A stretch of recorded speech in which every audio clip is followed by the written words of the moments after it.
The garage smelled like motor oil and betrayal. I was elbow deep in my Ford's engine when I heard Lila's voice cutting through the November air like a rusty blade. "If you want me to take your offer seriously, Carson, you'll need to make it worth my while."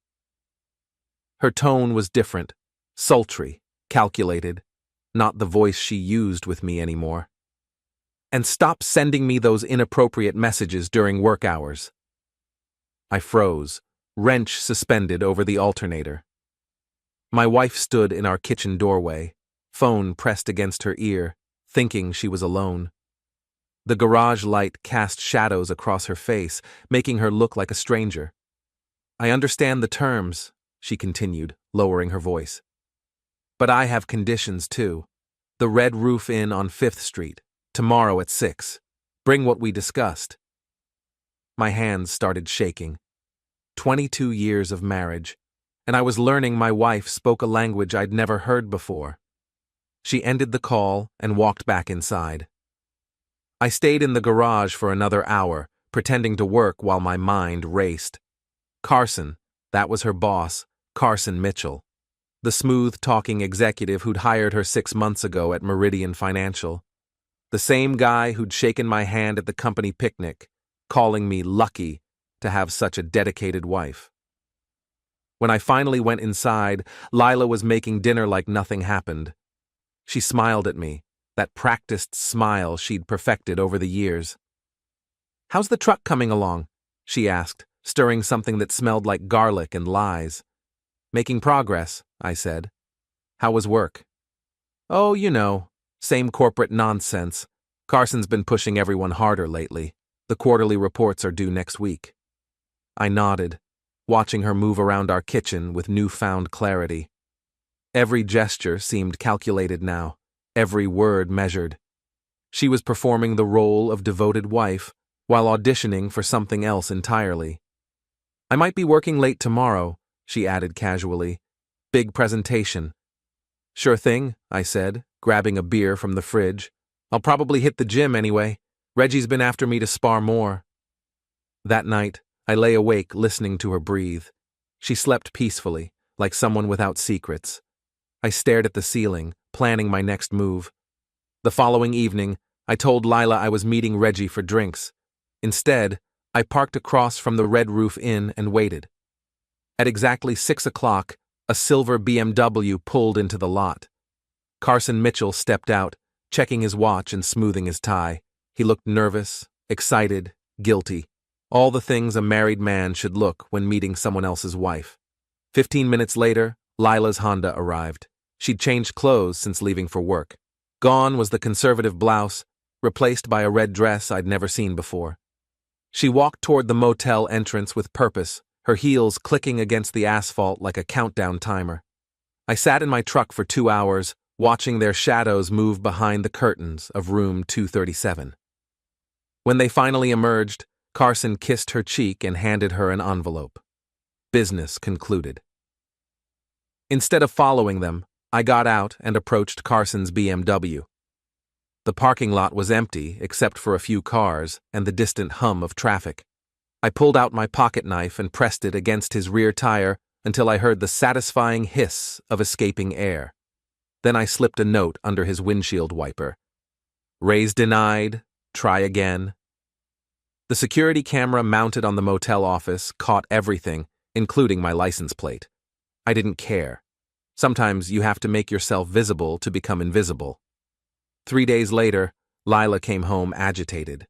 She threw her purse on the counter harder than necessary and poured herself a large glass of wine. "Rough day?" I asked from my recliner, not looking up from the newspaper. "Someone's been harassing Carson," she said. "Vandalized his car, left threatening notes. The police are investigating." "That's terrible," I replied, turning the page. "Any idea who might do something like that?" "Probably some disgruntled employee. You know how cutthroat corporate environments can be." I nodded sympathetically while making mental notes. She was protecting him, which meant she was invested. This wasn't just about a raise anymore. It was about something deeper, more dangerous to our marriage. That weekend, I volunteered to do the grocery shopping. While Lila showered, I borrowed her phone to check our shared calendar. She'd left it unlocked, trusting or careless. I found her text messages in less than 30 seconds. Carson. Can't stop thinking about yesterday. When can we meet again? Lila. Patience. Good things come to those who wait. But my performance review is next week. Carson. You'll get everything you deserve, and more. Lila. I better. I'm taking risks for this opportunity. I screenshot everything, transferred the images to a secure folder on my laptop, then deleted the evidence from her phone. She never noticed the missing messages, too busy planning her next move to cover her tracks properly. Sunday morning, I made pancakes and served them with fresh strawberries and maple syrup. Lila smiled across the breakfast table, complimenting my cooking while I studied her face for signs of guilt. She showed none. Either she was an excellent actress, or she'd convinced herself this was justified. I've been thinking, she said, cutting into her pancakes. We should take a vacation this winter. Maybe somewhere warm. I might be getting a promotion soon, and we could afford something nice. That sounds wonderful, I said, refilling her coffee cup. You've been working so hard lately. You deserve recognition. She beamed at me, genuinely happy for the first time in months. I realized she wasn't just cheating on me. She was auditioning to leave me. The raise was an exit strategy, a way to gain financial independence before filing for divorce. Carson wasn't just her boss, he was her escape plan. After breakfast, I drove to Reggie's gym. He was training a young heavyweight when I arrived, barking instructions while the kid pounded a heavy bag. You look like someone stole your lunch money, Reggie said when he noticed me. He was 63, built like a fire hydrant, with gray hair and scars from his boxing days.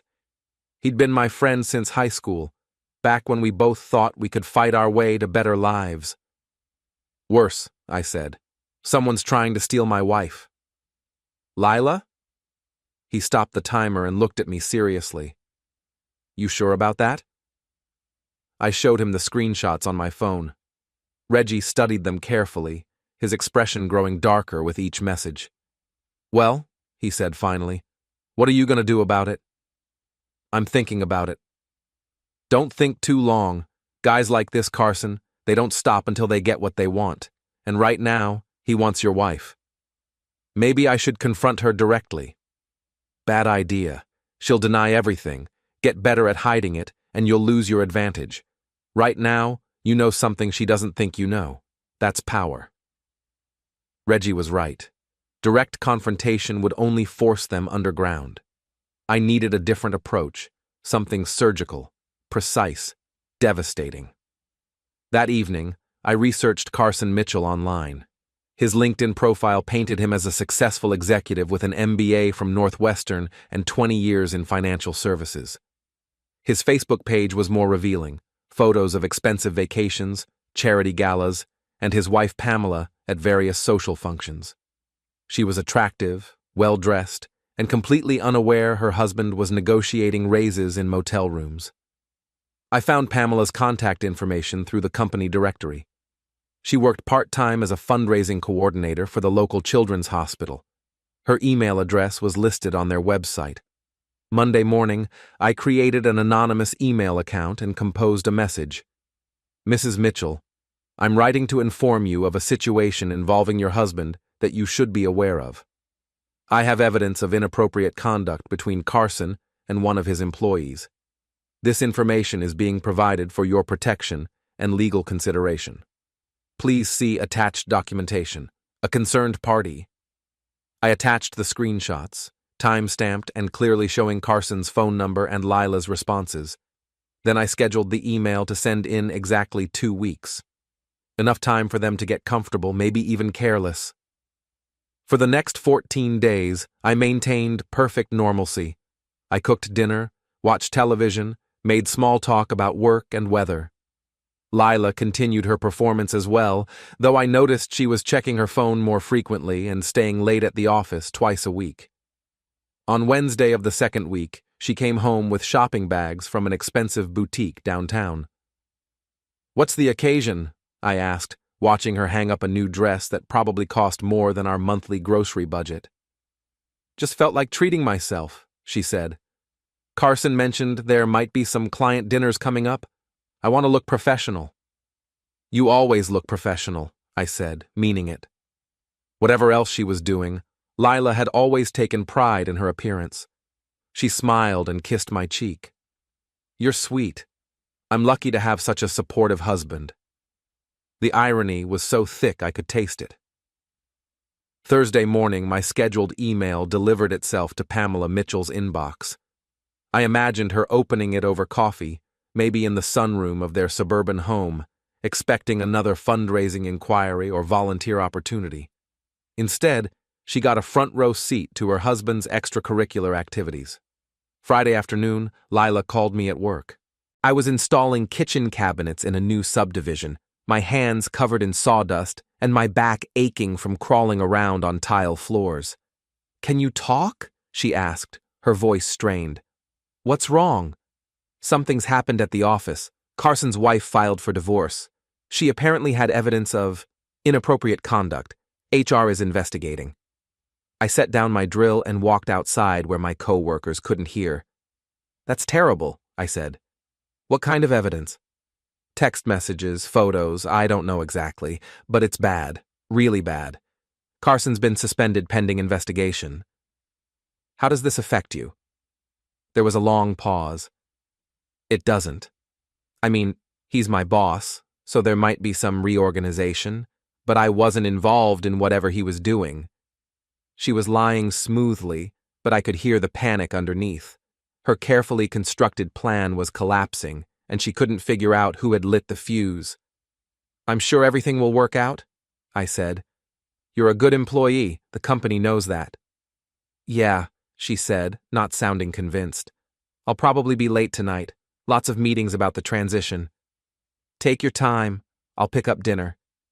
After we hung up, I allowed myself a small smile. Phase 1 was complete. Carson's marriage was over, his career was in jeopardy, and Lila's promotion prospects had evaporated. But this was just the beginning. That evening, I stopped at the florist and bought 24 red roses, the same color as the dress she'd worn to the motel. When Lila came home, I presented them with a smile. "What's this for?" she asked, genuinely surprised. "Do I need a reason to buy flowers for my wife?" She buried her face in the roses, inhaling their scent.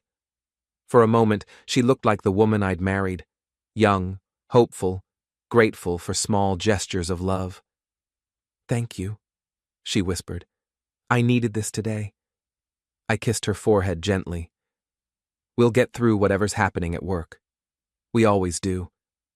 She nodded, tears forming in her eyes. I wondered if they were tears of guilt, relief, or genuine emotion. Maybe all three. As she arranged the roses in a vase, I watched her hands shake slightly. The pressure was getting to her. Good. Pressure creates cracks, and cracks reveal weaknesses. Over dinner, she told me about the chaos at Meridian Financial. Carson's suspension had created a power vacuum, with various executives jockeying for position. The HR investigation was expanding, looking into all of Carson's professional relationships.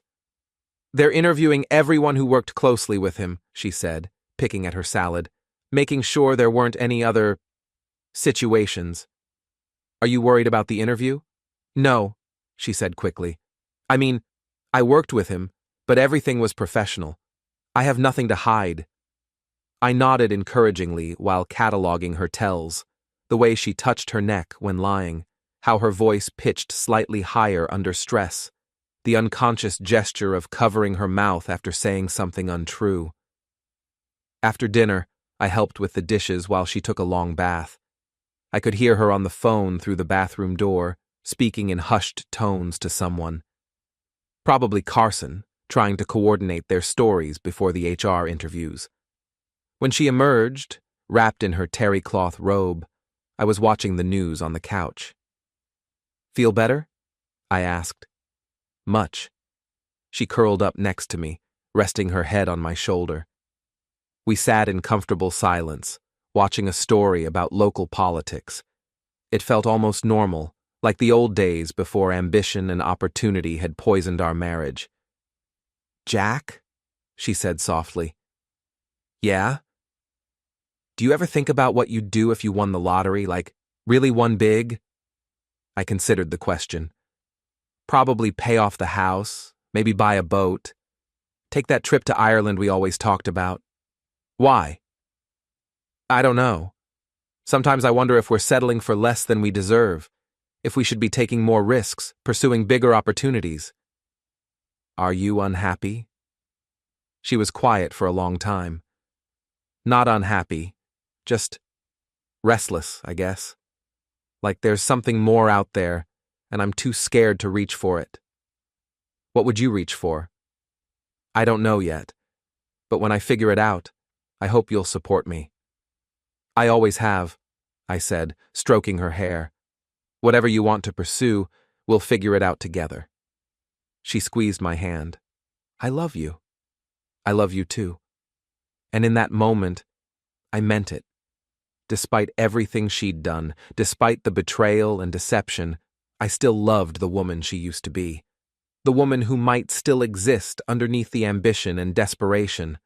But love wasn't going to stop what came next.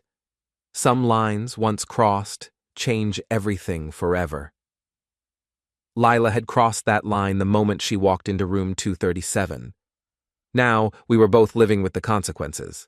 Monday morning brought news that Carson Mitchell had been terminated for violating company policy regarding professional conduct and abuse of authority. The official statement was corporate speak, but everyone at Meridian Financial understood the subtext. Lila came home that evening looking like she'd aged 5 years in one day. They cleaned out his office, she said, collapsing onto the couch. Security escorted him out at 10 a.m., 20 years with the company, and they walked him out like a common criminal. I brought her a glass of wine and sat beside her. What happens to his department? They're bringing in someone from the Denver office to take over temporarily. Janet Reeves. She's got a reputation for being thorough. Thorough how? She reviews everything, every decision, every hire, every promotion recommendation. If Carson promised anyone anything, she'll want documentation. I could see where this was heading. Carson had promised Lila a promotion based on their arrangement, but he couldn't document those promises without incriminating himself. Now, Lila was stranded. No promotion, no raise, and a new boss who would scrutinize every aspect of Carson's management. I'm sure your work will speak for itself, I said. You've always been dedicated. Dedicated, she repeated bitterly. Right. Tuesday morning, I drove past Meridian Financial on my way to a job site. Carson's BMW was parked in the lot behind the building, which struck me as odd since he'd been terminated. I made a mental note to investigate later. That evening, Lila announced she'd been scheduled for an HR interview on Thursday. Just routine, she said, though her hands were shaking as she poured herself another glass of wine. They're talking to everyone who reported to Carson. What will you tell them? The truth, that he was professional, demanding, but fair, that I never saw any inappropriate behavior. She was getting better at lying, but not good enough. The truth was seeping through the cracks in her story. Wednesday night, I volunteered to work late so Lila could prepare for her interview. Instead, I drove to Meridian Financial and parked across the street. At 7:30, Lila's Honda pulled into the lot. She wasn't alone. Carson's BMW was already there. I watched them meet near the back entrance. Even from a distance, I could see the tension in their body language. They were arguing about something, gesturing frantically. After 10 minutes, Carson handed her an envelope, and they separated. Lila sat in her car for a long time before driving away. I followed Carson instead. He drove to a bar called Murphy's on the east side of town, a dive where corporate executives wouldn't normally be caught. I gave him a 5-minute head start, then went inside. The place was dimly lit and nearly empty. Carson sat at the far end of the bar, nursing a whiskey and staring at his phone. I ordered a beer and positioned myself where I could observe without being obvious. He made several calls, each conversation growing more agitated. I couldn't hear the words, but his body language told the story. He was desperate, trying to salvage something from the wreckage of his career. After his fourth drink, Carson stumbled toward the restroom.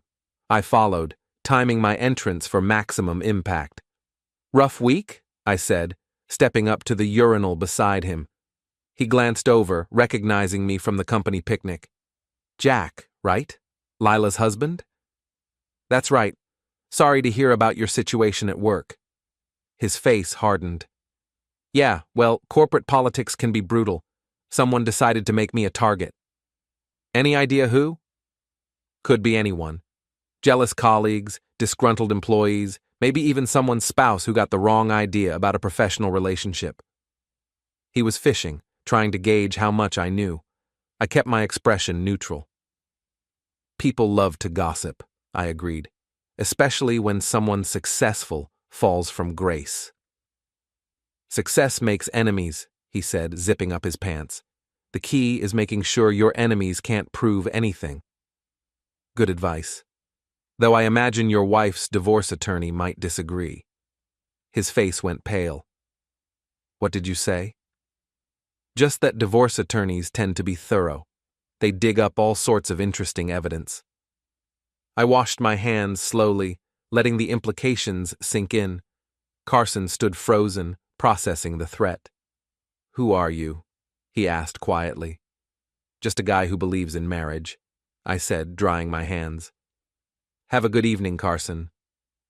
I left him standing in the restroom, probably wondering if I was the anonymous source who'd destroyed his life. The beauty of psychological warfare is that paranoia does most of the work for you. Thursday morning, Lila dressed carefully for her HR interview. She chose a conservative blue suit and minimal jewelry, projecting competence and professionalism. I made her coffee and toast, playing the supportive husband role. "You'll do fine," I assured her. "Just be honest." "Right," she said, not meeting my eyes. "Honest." After she left, I called in sick to work and drove to Meridian Financial. I wanted to observe the aftermath of her interview, see how the investigation was progressing. I parked in the visitor lot and walked into the lobby, claiming I was there to take Lila to lunch. The receptionist called upstairs, then informed me that Mrs. Morrison was in meetings all afternoon. "HR stuff," she whispered conspiratorially. "They've been interviewing people all week about that Carson situation. Must be disruptive for everyone. You have no idea. Half the office is walking on eggshells wondering what else they're going to find." I thanked her and left, but not before noticing the security cameras positioned throughout the lobby. If Carson and Lila had been meeting in the building, there would be footage. HR would have access to that footage. That evening, Lila came home looking exhausted. She poured herself a large glass of wine before even taking off her coat. "How did the interview go?" I asked. "Fine. Standard questions about my working relationship with Carson, whether I observed any inappropriate behavior, that sort of thing." "What did you tell them?" "That Carson was professional but demanding, that he expected excellence from his team, that I never witnessed anything inappropriate." She was sticking to her script, but I could see the strain. Lying under official questioning was different from lying to your husband over dinner. "Did they ask about anyone specific?" A few names came up, other employees who worked closely with Carson. "They're being very thorough." "I'm sure you handled it well." She nodded, but her hands were still shaking. Something had rattled her during that interview. Friday brought more bad news. Lila's phone rang during dinner, and she stepped outside to take the call. Through the kitchen window, I watched her pace our back deck, gesturing frantically. When she came back inside, her face was ashen. "That was Janet Reeves," she said. "Carson's replacement. She wants to meet with me Monday morning to discuss my role going forward." "That sounds positive." "Does it?" She laughed bitterly. "They're reviewing all of Carson's personnel decisions from the past year. Every hire, every promotion, every raise. If there's no documentation supporting a decision, they're reversing it." My heart rate quickened. What does that mean for you? It means the promotion Carson promised me is off the table. Officially, it never existed. I reached across the table and took her hand. I'm sorry. I know how much that meant to you. She pulled away. You don't understand. This isn't just about a promotion.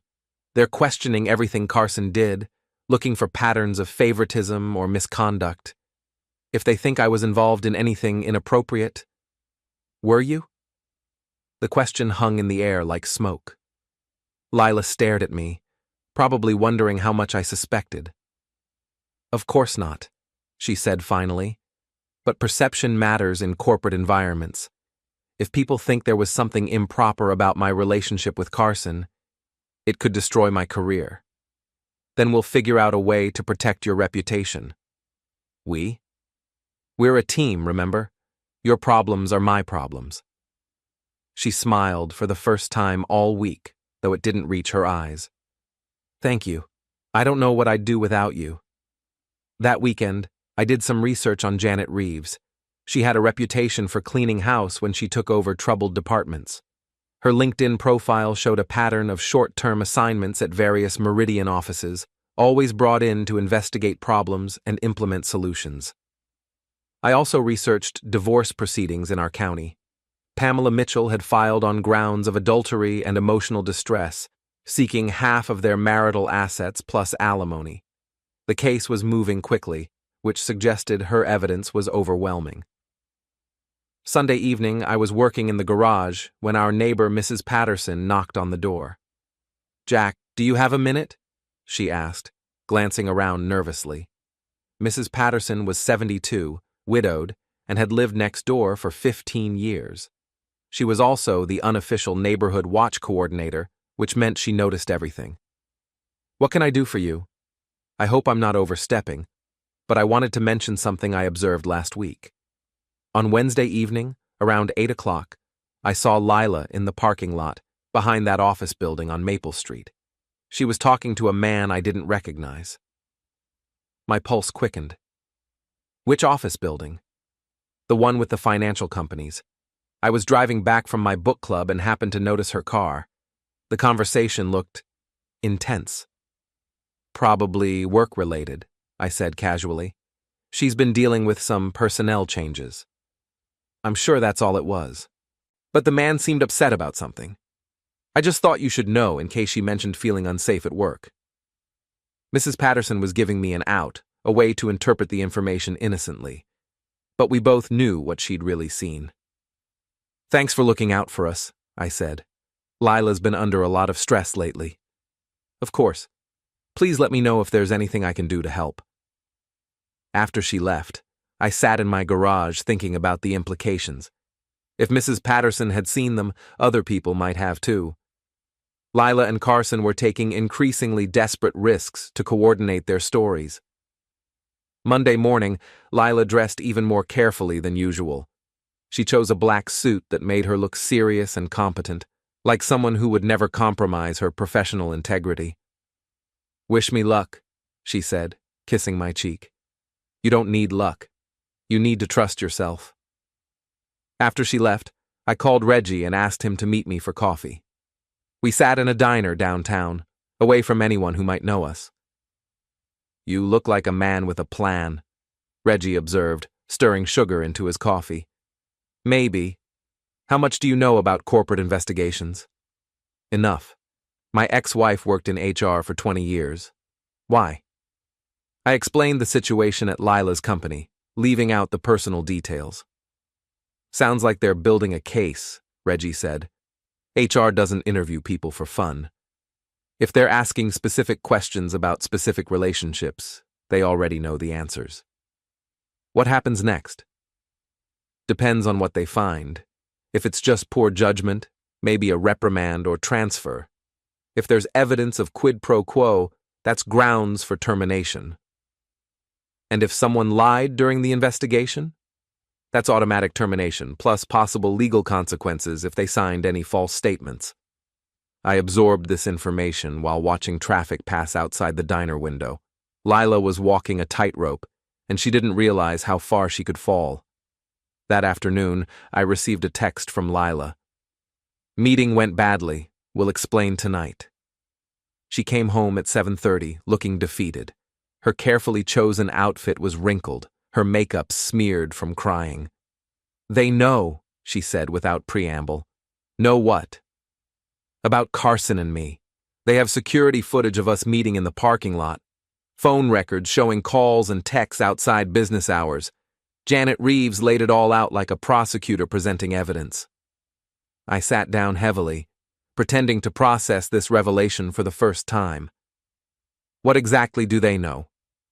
That we had an inappropriate relationship, that he promised me a promotion in exchange for personal favors, that we met secretly to coordinate our stories for the HR investigation. Did you admit to anything? I denied everything, but the evidence is overwhelming. Janet said they're reviewing my employment file and will make a decision about my future with the company by Friday. I took her hands in mine. Whatever happens, we'll get through this. Will we? She looked at me with desperate eyes. Jack, I need to tell you something. I haven't been completely honest about my relationship with Carson. Here it was, the moment of truth I'd been waiting for. What do you mean? We were involved, romantically. It started as a professional relationship, but it became something more. He promised me a promotion, and I thought it was my chance to finally get ahead. She was still lying, even now, framing it as romance instead of prostitution, claiming it evolved naturally instead of admitting she'd initiated the transaction. But at least she was acknowledging the basic facts. How long? I asked. 3 months. It's been over for weeks, ever since his wife filed for divorce. But the damage is done. I stood up and walked to the window, letting her think I was processing the betrayal. In reality, I was calculating my next move.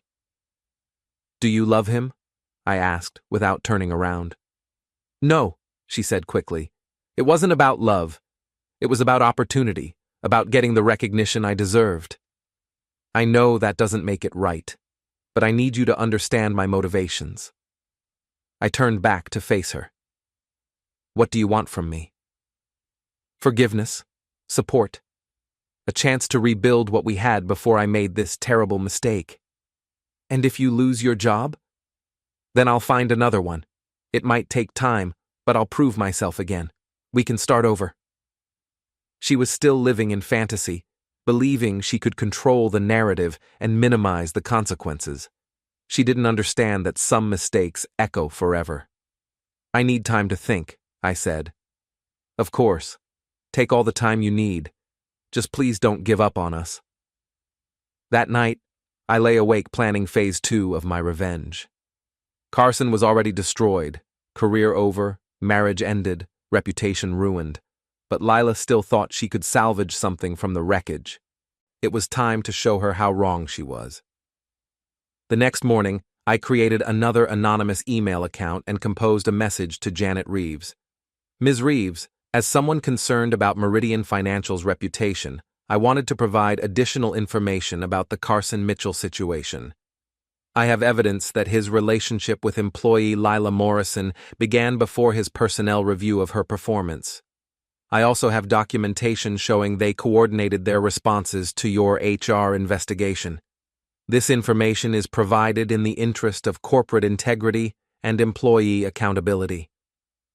I attached screenshots of text messages between Lila and Carson from the past week, including their discussion about sticking to the story and making sure our timelines match. The email was scheduled to arrive Wednesday morning, giving Janet Reeves exactly what she needed to justify terminating Lila for cause. Phase 2 was in motion. Soon, Lila would learn that some raises come with a price too high to pay. Wednesday morning arrived with the kind of gray November sky that makes everything look hopeless. Lila left for work wearing her armor, the navy blue suit she reserved for important meetings and difficult conversations. She kissed my forehead before leaving, a gesture that felt more like goodbye than see you later. Whatever happens today, she said, I want you to know I'm grateful for your patience. I watched her drive away, knowing it would be the last normal morning of her career. At 9:15, my anonymous email delivered itself to Janet Reeves's inbox. I imagined her reading it with her morning coffee, cross-referencing the attached evidence with her existing files. By 9:30, she would have everything she needed to end Lila's employment and protect the company from liability. I went to work installing crown molding in a doctor's office, keeping my phone nearby in case Lila called. The physical work felt good, measuring, cutting, fitting pieces together with precision. Unlike marriage or revenge, carpentry followed logical rules. If you measured correctly and made clean cuts, everything fit together perfectly. At 11:43, my phone buzzed. "Jack?" Lila's voice was barely a whisper. "Can you come get me?" "Where are you?" "In the parking lot at work. They terminated me. Security escorted me out." I found her sitting in her Honda, staring at a cardboard box containing her personal effects. Her face was streaked with mascara, and her hands were shaking. "What happened?" I asked, sliding into the passenger seat. "Janet Reeves called me into her office this morning. She had more evidence, text messages between Carson and me from this week. Someone's been monitoring our communications." "What kind of messages?" "Conversations about coordinating our stories for HR, planning what to say in interviews. It looked like we were conspiring to cover up the relationship." She was right, of course. That's exactly what they'd been doing.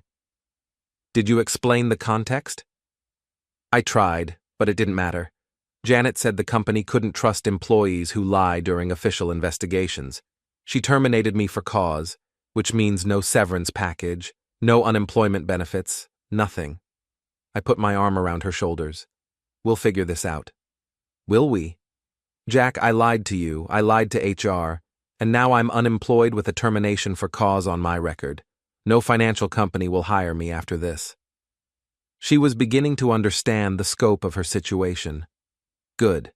Understanding was the first step toward accepting consequences. "Let's go home," I said. "We can talk through options when you're feeling calmer." That evening, Lila called her sister Michelle in Portland, explaining the situation in sanitized terms.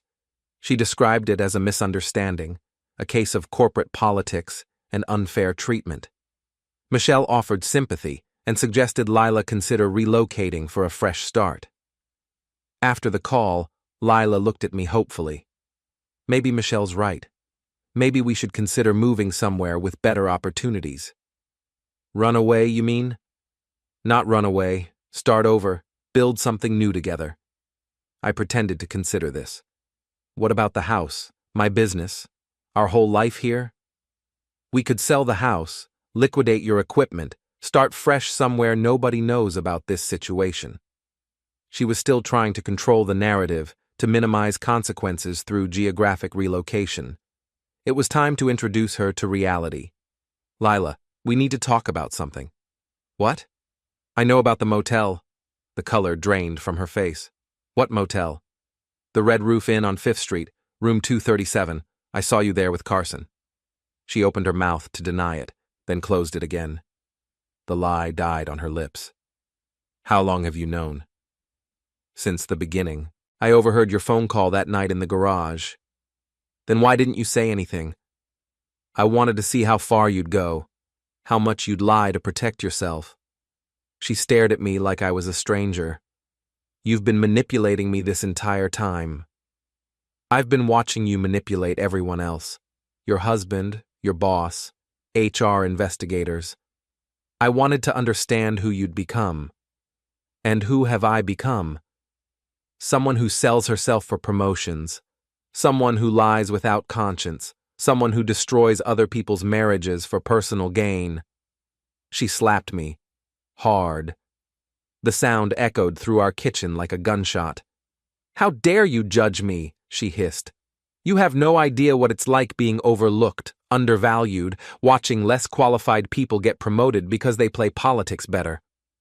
So you decided to play a different game entirely." "I decided to use every advantage I had. Carson wanted me, and I wanted advancement, It was a business transaction.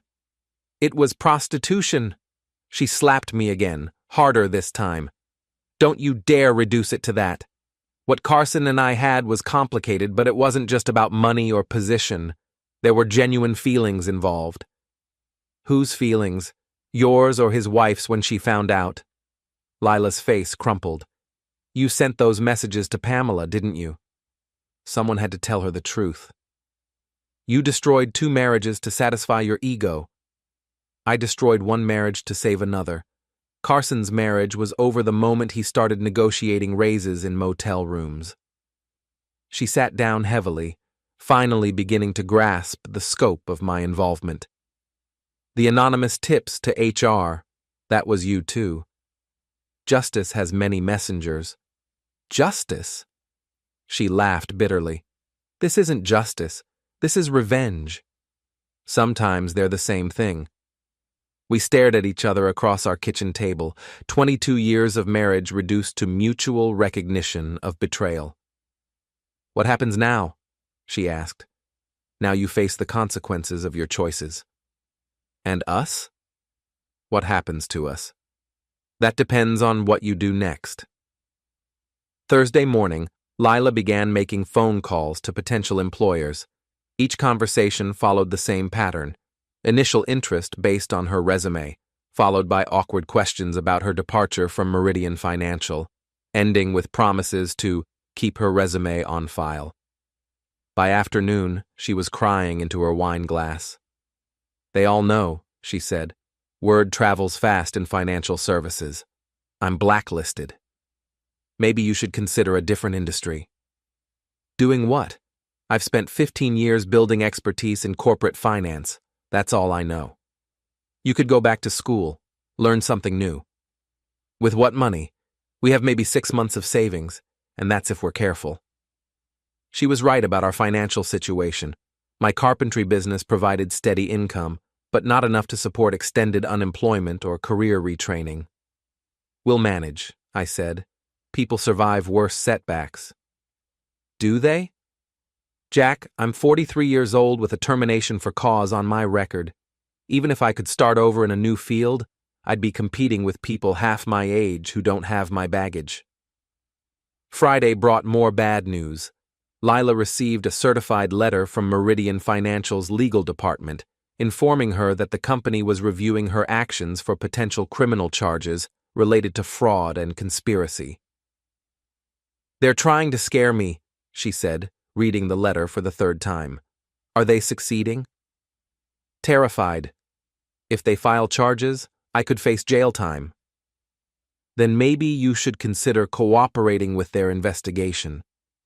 Cooperating how? Tell them everything.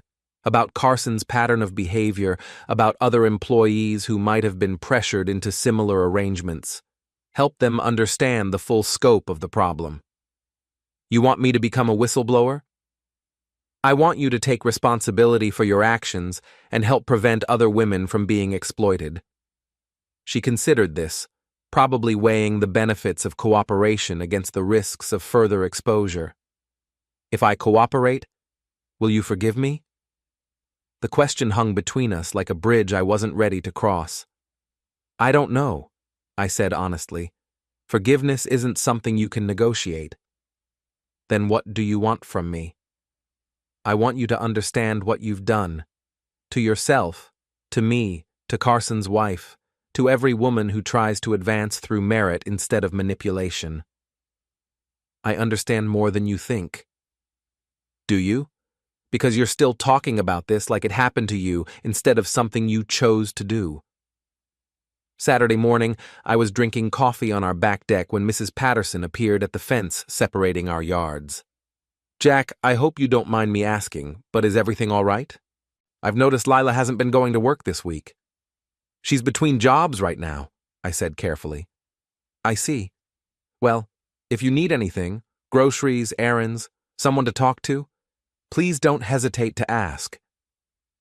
Mrs. Patterson was fishing for information, probably having heard rumors through the neighborhood network. In a community like ours, professional scandals traveled faster than wildfire. Thank you. We appreciate the support. Of course, these things have a way of working out, you know. Sometimes what seems like a setback opens doors to better opportunities. After she left, I realized our private crisis was becoming public knowledge. Soon, everyone would know about Lila's termination and the reasons behind it. Her professional reputation wasn't the only thing at stake. Her social standing in our community was crumbling too. That afternoon, Lila emerged from our bedroom wearing sweatpants and one of my old t-shirts. She'd been hiding inside for 2 days, avoiding phone calls and ignoring emails. "I've been thinking," she said, sitting beside me on the couch. "About what?" "About what you said, about taking responsibility. And? I want to call Janet Reeves on Monday, offer to cooperate with their investigation." "What changed your mind?" "The legal letter. If they're considering criminal charges, I need to get ahead of this. Show them I'm willing to help rather than obstruct." It was a pragmatic decision rather than a moral one, but I'd take what I could get. "What will you tell them?" "Everything. How Carson approached me, what he promised, how the arrangement worked. If there were other women involved, they deserve to know they're not alone." Sunday evening, Lila spent 3 hours preparing for her call to Janet Reeves. She outlined every interaction with Carson, documented dates and locations, and compiled a list of other female employees who might have experienced similar pressure. "Are you sure about this?" I asked, watching her organize evidence of her own misconduct. "No, but I don't see any alternatives. If I cooperate, maybe they'll focus on Carson's pattern of behavior rather than prosecuting individual victims." "Is that how you see yourself? As a victim?" She looked up from her notes. "Partly, yes. Carson had power over my career, my financial future.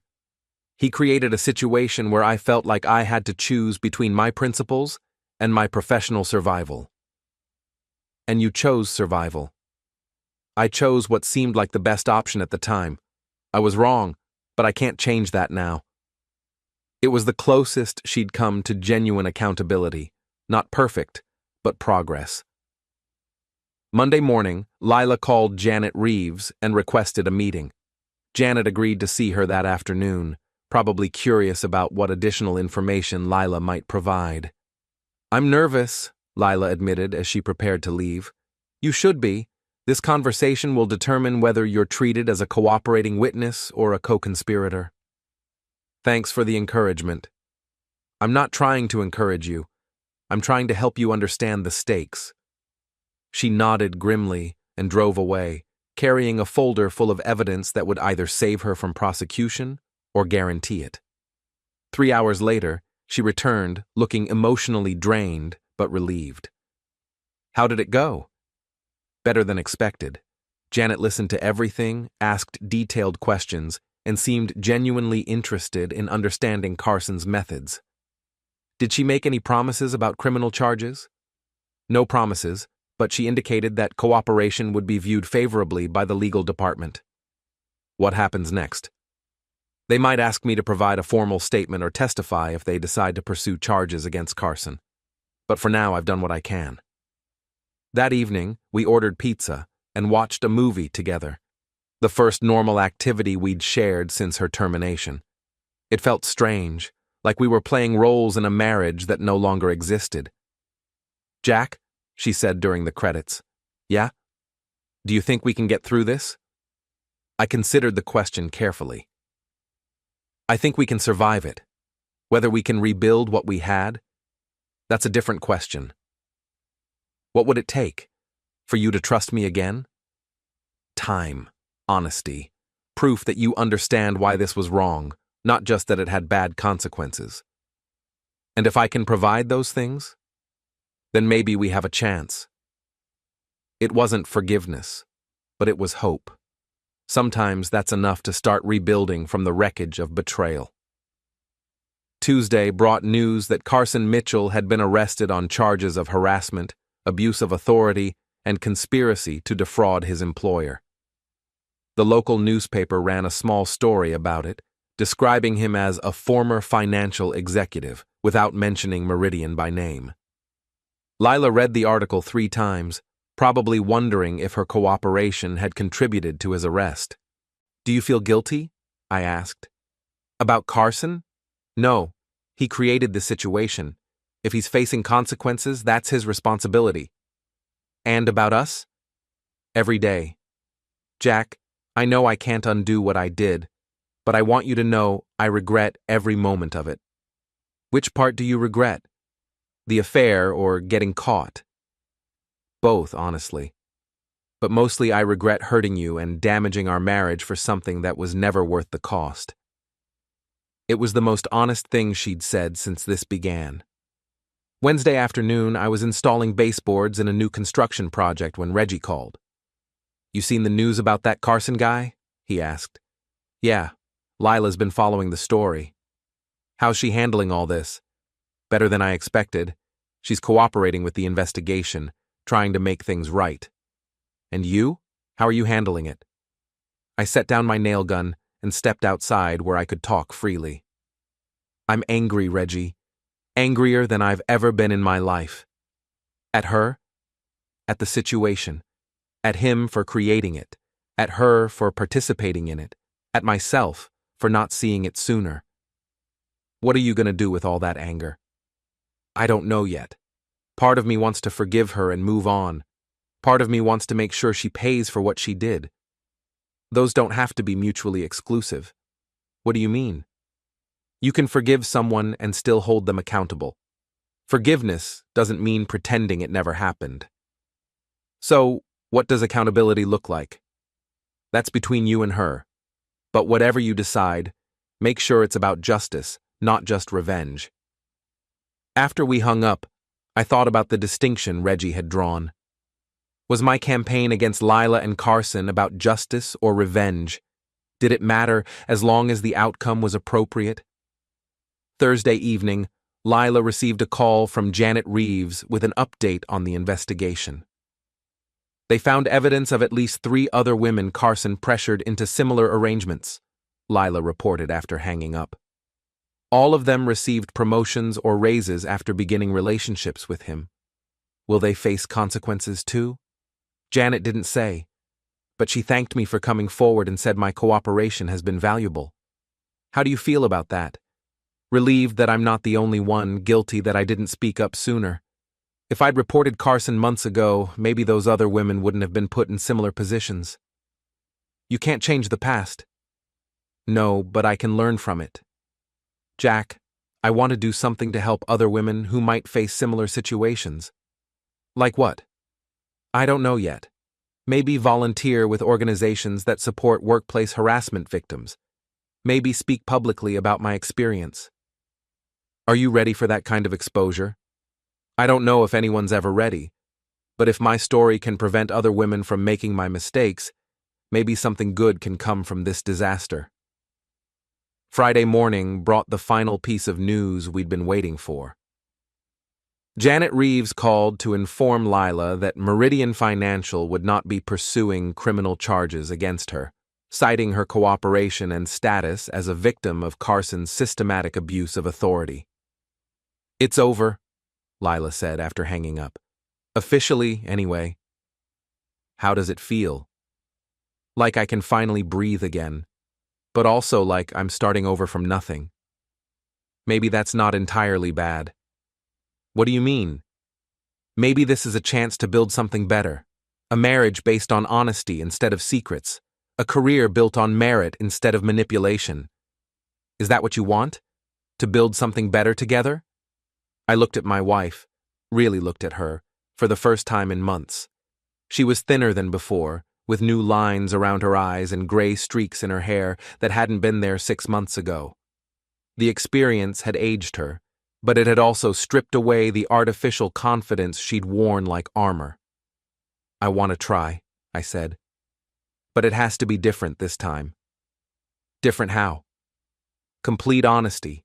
No secrets, no hidden agendas, no separate plans for the future." "I can do that." "And accountability. You need to make amends for what you did, not just to me, but to everyone who was hurt." "I'm ready for that too." "Then maybe we have a chance." She smiled for the first time in weeks, and I saw a glimpse of the woman I'd married, flawed, human, but capable of growth. "Thank you," she whispered. "For what?" "For not giving up on us. For holding me accountable without destroying me completely." "The accountability isn't finished yet. I know, but I'm ready for whatever comes next." Looking back, I realized my revenge had been more complete than I'd originally planned. I'd destroyed Carson's career and marriage, ended Lila's affair and professional ambitions, and forced both of them to face consequences for their actions. But somewhere in the process, I'd also created an opportunity for genuine redemption. Whether Lila would take that opportunity remained to be seen. But for the first time since discovering her betrayal, I believed our marriage might survive, different than before, but possibly stronger for having been broken and rebuilt on a foundation of truth instead of comfortable lies. The reckoning was complete. Now came the harder work of forgiveness and rebuilding. But that's a different story, one that would be written day by day in the choices we made going forward. Some raises I'd learned cost more than anyone should be willing to pay. But sometimes, the price of accountability creates the possibility of something better than what was lost. 3 weeks after the investigation concluded, Lila started working at a local nonprofit that helped women transition back into the workforce after major life changes. The pay was a third of what she'd made at Meridian Financial, but she came home each day with something she'd lost during her corporate climb: genuine satisfaction with her work. "I helped a woman today who'd been out of the job market for 12 years, she told me over dinner. She was terrified of interviews, convinced she had nothing to offer. By the end of our session, she was sitting up straighter, making eye contact, talking about her skills instead of her gaps." Sounds rewarding. It is, different from what I'm used to, but meaningful in a way I'd forgotten work could be. I watched her face as she spoke, noting the absence of the calculating expression that had become her default during the Carson period. She looked younger somehow, despite the stress lines that hadn't faded. "Any regrets about leaving the corporate world?" "Every day," she said honestly. "I miss the salary, the status, the feeling of climbing towards something bigger, but I don't miss the person I was becoming." It was progress, not complete transformation, but acknowledgement that her previous path had been corrupting her character. The following week, I received an unexpected phone call at work. "Is this Jack Morrison?" The voice was female, professional, unfamiliar. "Speaking." "My name is Pamela Mitchell. I believe you knew my ex-husband, Carson." I set down my circular saw and walked outside where I could talk privately. "Mrs. Mitchell, I'm sorry about your situation." "Are you?" "Because I have reason to believe you're the person who sent me evidence of Carson's affair." There was no point in denying it. "I am." "I wanted to thank you." That surprised me. "Thank me?" "For giving me the truth. I suspected something was wrong, but Carson was skilled at making me doubt my instincts. Your evidence confirmed what I already knew in my heart. I'm sorry it was necessary." "So am I. But I'm grateful it came from someone who understood the stakes. Another woman might have warned Carson first, given him time to cover his tracks or manipulate the situation." "What will you do now?" "Rebuild.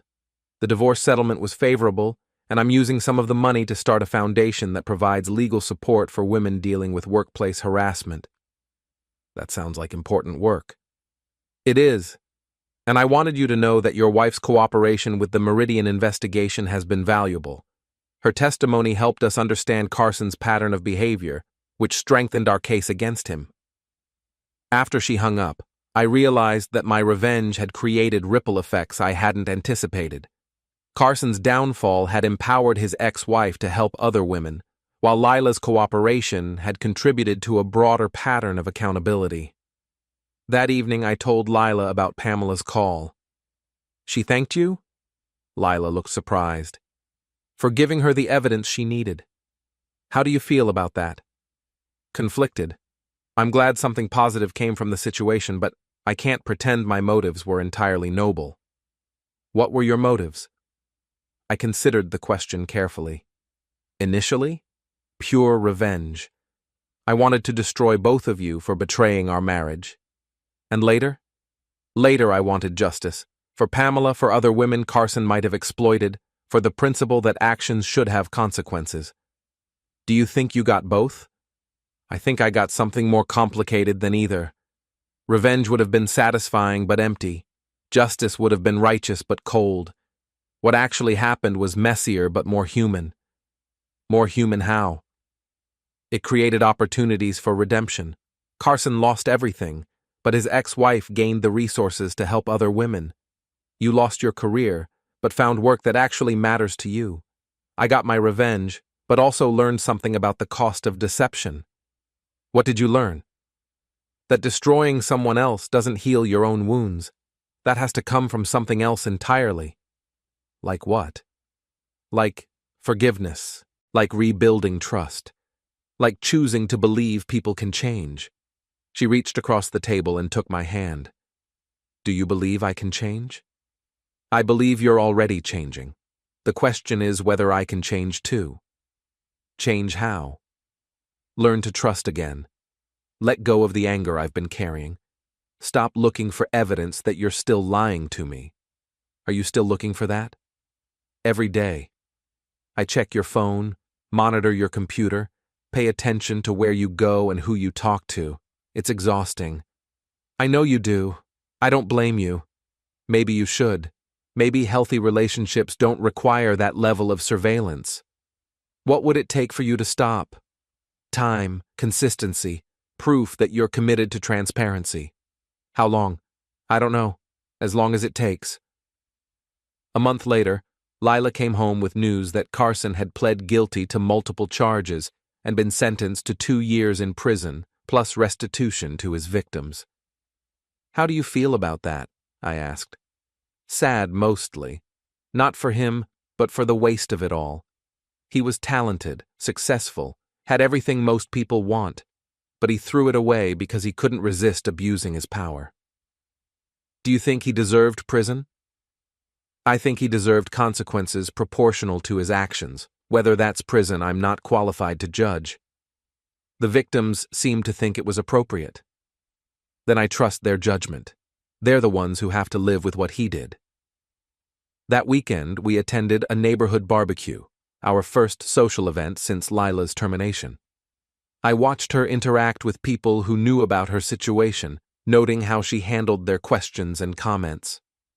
How's the new job? Asked Tom Henderson, our neighbor from 3 houses down. Different, but rewarding, Lila replied. I'm learning that helping people can be more satisfying than climbing corporate ladders. Must be quite an adjustment after finance. It is, but sometimes major changes force you to discover what you really value. She was handling it well, acknowledging the transition without dwelling on the reasons behind it, projecting confidence without defensiveness.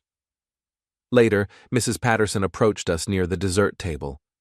Lila, I wanted you to know that what you're doing at the Women's Center is wonderful, she said. My granddaughter was struggling to re-enter the workforce after her divorce, and the workshop you ran gave her the confidence she needed.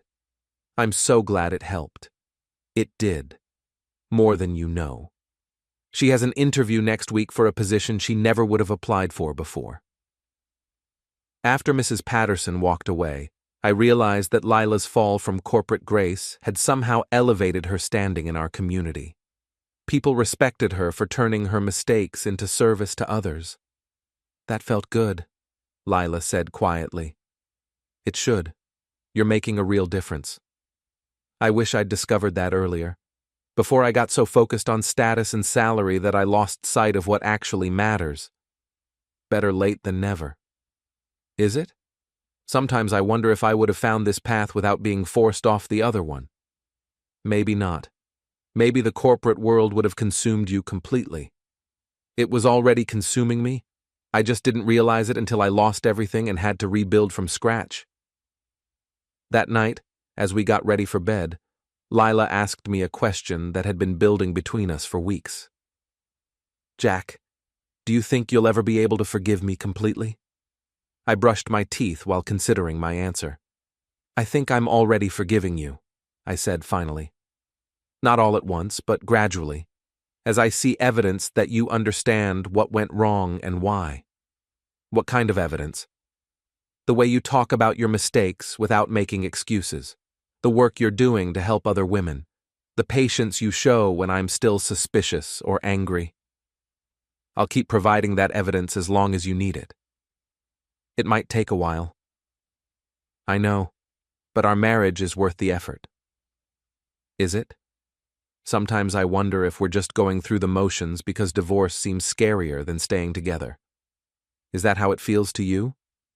Sometimes. Other times it feels like we're building something new and potentially stronger than what we had before. Which feeling is more accurate? I think they're both true simultaneously. We're grieving the marriage we lost while trying to create the marriage we could have. That sounds exhausting. It is.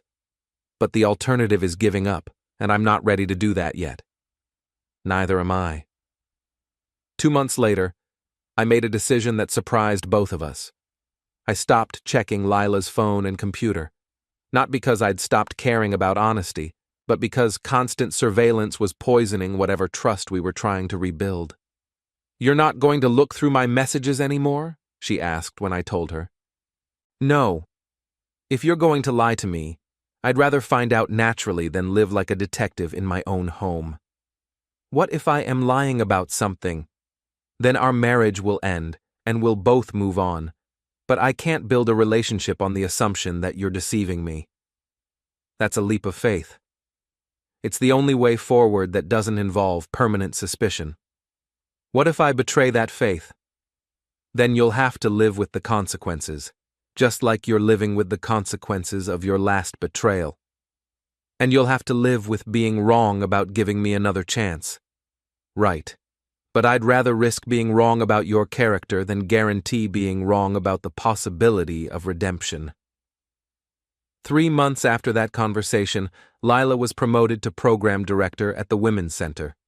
The salary was still modest compared to her corporate days, but she celebrated like she'd won the lottery. "They're trusting me to expand the program statewide," she told me over dinner. "We'll be helping women in rural communities who don't have access to career transition services. That's a significant responsibility." It is, and I earned it through merit, not manipulation. That feels better than any promotion I received at Meridian. Because you know it's legitimate? Because I know I deserve it. Not because of who I slept with or what deals I made, but because of the work I've done and the results I've achieved. How does that change how you see yourself? It reminds me who I was before I got lost in corporate ambition, someone who cared more about contribution than compensation. Do you miss that person? I missed her desperately during the Carson period. I'm grateful to have found her again. That night, for the first time since discovering her affair, I made love to my wife without thinking about her betrayal. It felt like crossing a bridge I hadn't realized I'd been approaching. Afterward, as we lay together in the darkness, Lila asked me another question. "Do you think we're going to make it?" Make it how? Stay married, rebuild what we had, create something worth keeping. I considered this carefully. 6 months ago, I would have said no without hesitation. 3 months ago, I would have said maybe. Now I felt cautiously optimistic. "I think we have a chance," I said. "A real chance, not just wishful thinking." "What changed?" "You did. I did. Our understanding of what marriage requires." "Which is what?" "Honesty, even when it's uncomfortable. Accountability, even when it's painful. Forgiveness, even when it's undeserved." Do you think I deserved forgiveness? I think you earned the opportunity to be forgiven through the changes you made and the work you did to repair the damage. And do you think you deserve to have your trust betrayed? Nobody deserves betrayal. But I think I contributed to the conditions that made it possible. How? By taking our marriage for granted, by assuming loyalty without nurturing it, by not paying attention to your growing dissatisfaction with your career and our financial situation. That doesn't excuse what I did. No, but it explains some of the context. People don't usually cheat when they feel valued and supported at home. I felt valued by you. The problem was that I stopped valuing myself except in terms of professional achievement. And when that achievement seemed impossible through legitimate means, I convinced myself that illegitimate means were justified by the circumstances. Do you still believe that? No. I understand now that compromising your integrity for external rewards always costs more than it pays.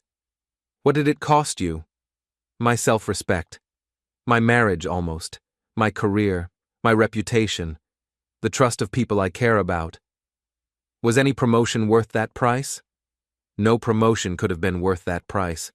But I was so focused on the potential reward that I ignored the guaranteed costs. And now? Now I understand that the only achievements worth pursuing are ones that make you proud of who you become in the process of earning them. It was the kind of insight that only comes from losing everything and having to rebuild from the foundation up. Lila had been forced to confront fundamental questions about identity, values, and purpose that most people avoid their entire lives. A year after Carson's arrest, Lila received an invitation to speak at a conference about workplace harassment and recovery. She was nervous about the public exposure, but decided it was important to share her story. "What will you tell them?" I asked as she prepared her remarks. "The truth. That I made terrible choices for what seemed like good reasons. That the consequences were more severe than I anticipated. That recovery is possible but requires complete honesty about what went wrong. Are you ready for people to judge you? Some people will judge me no matter what I say. Others might learn something from my mistakes that helps them avoid similar situations. Which group matters more? The second group. If my story prevents even one woman from making my choices, the embarrassment will be worth it." The speech was well received, generating follow-up invitations and media coverage that positioned Lila as an advocate for workplace integrity. She'd transformed her scandal into a platform for helping others navigate similar challenges. "How does it feel to be known for your mistakes?" I asked, after reading a newspaper article about her presentation. "Better than being known for nothing at all," she replied. "At least now my experience serves a purpose beyond just cautioning others about the consequences of poor judgment." Do you think you would have found this purpose without going through the Carson situation? Honestly, probably not. I was too focused on climbing the corporate ladder to consider whether my ladder was leaning against the right wall. And now you're sure it is? As sure as anyone can be. The work I'm doing aligns with my values in a way that corporate finance never did. Even though the pay is lower, especially because the pay is lower, it forces me to find satisfaction in the work itself rather than the external rewards. Do you miss the financial security? I miss not worrying about money, but I don't miss the person I was becoming when money was my primary motivation. Who were you becoming? Someone willing to compromise anything for professional advancement? Someone who measured worth by salary and status rather than character and contribution? And who are you becoming now? Someone who understands that true security comes from integrity, not income. Someone who values relationships over achievements. Including our relationship? Especially our relationship. Jack, I know I can't undo the damage I caused, but I want you to know that rebuilding our marriage has been more rewarding than any promotion I ever received. Even though it's been difficult? Because it's been difficult. Easy things don't teach you much about yourself or test your commitment to growth. What has our rebuilding process taught you? That love isn't just a feeling. It's a choice you make every day. That trust isn't given. It's earned through consistent behavior over time. That forgiveness isn't forgetting. It's choosing to move forward despite remembering. And what has it taught you about me? That you're stronger than I gave you credit for. That your love is deeper than I deserved. That your capacity for forgiveness is greater than my capacity for betrayal. I'm not sure about that last part. I am. You could have destroyed me completely, but instead you held me accountable while creating space for redemption. That takes more strength than revenge. Maybe. Or maybe I was just too tired to sustain that level of anger. Either way, I'm grateful. 2 years after the investigation, we renewed our wedding vows in a small ceremony attended by family and close friends. It wasn't about pretending the betrayal never happened. It was about acknowledging that we'd survived it and chosen to build something new together. Do you, Jack, take Lila to be your wife, knowing her fully as she is today? I do. Do you, Lila, take Jack to be your husband, committing to the honesty and transparency this relationship requires?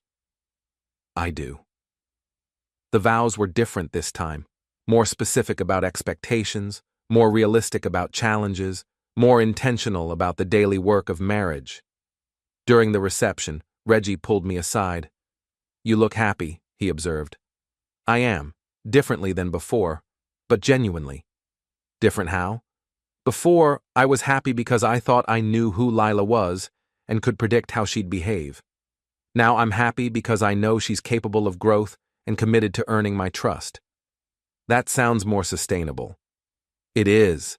The first kind of happiness depended on control and certainty. This kind depends on faith and choice. Any regrets about giving her another chance? None. Even if it doesn't work out long term, I'm proud of how we handled the recovery process. And if someone asked your advice about dealing with infidelity, I'd tell them that revenge feels satisfying, but doesn't heal anything. That accountability is necessary, but not sufficient. That rebuilding requires both people to become better versions of themselves. Think Lila would give the same advice? Probably. She'd add that the person who betrayed the trust has to do most of the work to rebuild it. Has she done that work? More than I expected. More than I required. She's transformed her shame into service and her mistakes into wisdom. And you? What have you transformed? My anger into understanding, my need for revenge into capacity for forgiveness, my fear of being hurt again into willingness to be vulnerable. That's a lot of transformation for both of you. It had to be. The people we were before couldn't have survived what happened. We had to become different people to create a different kind of marriage. Better people? More honest people. More intentional people. People who understand that love requires daily choice rather than just initial commitment. As I watched Lila talking with guests at our reception, I realized that my wife's demand for a raise had ultimately given us both something more valuable than money: the opportunity to discover who we really were and who we could become together. The price had been enormous: trust, security, reputation, career, peace of mind. But the result was a marriage based on truth rather than assumption, choice rather than habit, growth rather than comfort. Some raises, I'd learned, cost everything you have, but sometimes losing everything is the only way to discover what's truly worth keeping.